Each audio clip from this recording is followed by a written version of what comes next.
Transformation is a transition, a process that demands time, effort, and unwavering commitment. Marhaba, ahlan wa sahlan, Greens.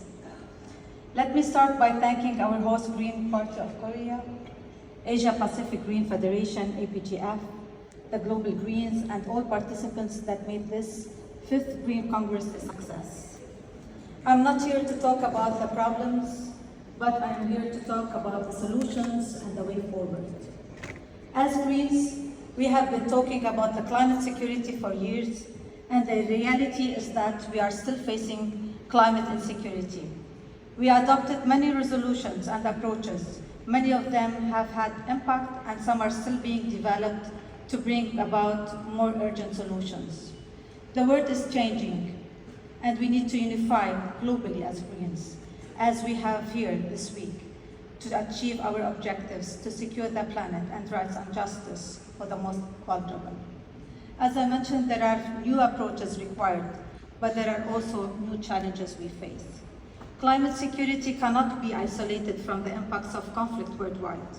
And if we don't consider how we might address the root causes of conflicts now, we cannot achieve climate security. I come from a country where the words echo profoundly.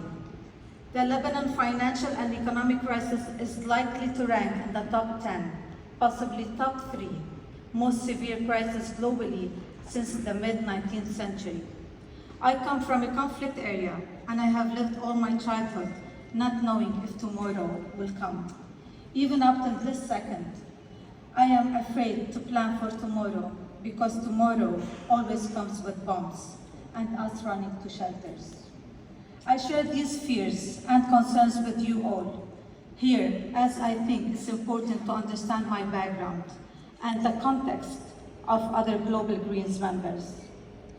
When you are living day to day in the midst of political repression, economic crisis, and environmental devastation, working as a Green for climate, social, and political justice is an obligation and a necessity. This is where we see that climate security and climate justice is always linked to human security, and that's what we need to keep in our minds. Humans are vulnerable when they live in fear. We need to find mechanisms other than warfare to survive in this violent and insecure world. As Greens, we know there are so many good ways to address this fear, but unfortunately we are witnessing the worst approach from governments globally, which is the intensification of militarization. Weapons expenditure is draining money away from social and economic development goals. The sustaining of weapons industry will only bring more loss of life and destruction of the environment. Weapons is people losing their loved ones and houses. Weapons is destroying state institutions and increasing corruption and nepotism. Weapons is leading to loss of job opportunities, of dreams, and to people taking to the boats of death in the Mediterranean Sea.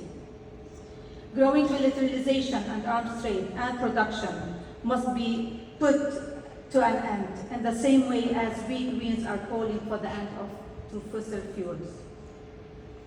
Arms from the West end up impoverishing populations and leading to forced migration. The social, economic, and environmental consequences of the crisis in the Middle East are dire and are approaching catastrophic levels at an alarming speed. Many thousands of refugees and asylum seekers have died at the sea, you all know this. And there are millions more people waiting to leave from Morocco, Algeria, Tunisia, Libya, Egypt, Lebanon, Syria, Iraq, and other parts of the world.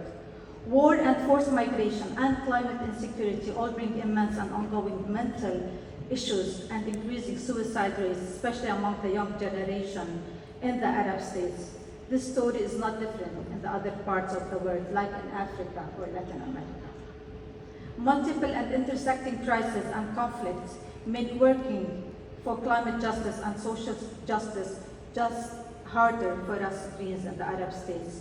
If we successfully address these issues as global Greens, we will get the support we need to help build a better world. Now, many countries are alert to the conflict in the Ukraine and Russia, And now European countries are also living in fear as ways of migration, economic instability, refugees, and arms trade increases.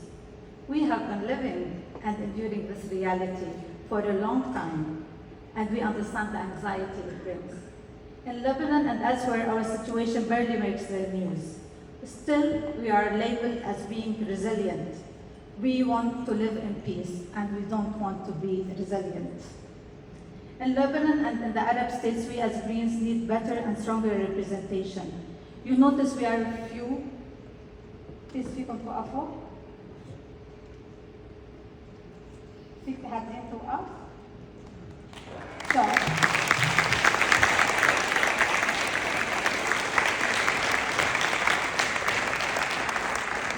We are that few in the room. You can count with one hand. Yet our words and dreams are profound and represent millions of people. As a single representative from Lebanon, I may look alone here in the Congress, but I share the views, opinions of my whole region, and what I'm asking for is for global Greens support. We need your support to advocate and push forward good governance, to enable climate justice and security and peace now and into the future. We want to advocate for better representation of women and youth in the National Action Plan on the Security Council Resolution 1325 and Women, Peace and Security Agenda to include specifically women representation and political participation in decision-making in our region. We need local development plans that enable youth to have hope for a better future, and that will help them stay in their countries and stop thereby migration. We urge you to advocate, support, and fundraise for our politicians and members of the Green Party to run and win elections. We need to preserve the right of the people and sovereign states to water accessibility. Building dams and diversion of rivers is putting the region in a critical drought situation, affecting biodiversity, food security, and the future of the people. We call on you to lobby your governments and stop the production of sale of weapons to the region of conflict, including Middle East and Africa.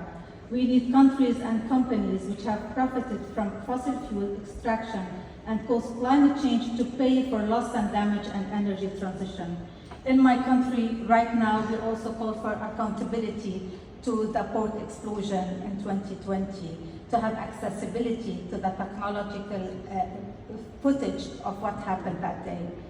I know there are only very few of us here from the region, as you have seen, but I also know that you all stand with us.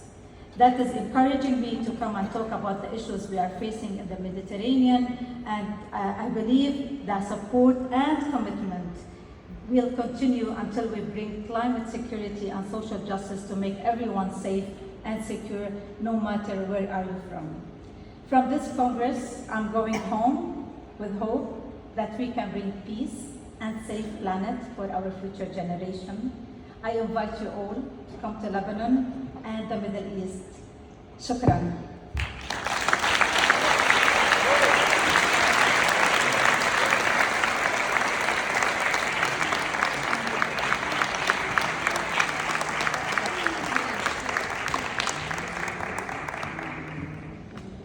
You know that she is the only speaker that we've had up front from her particular region.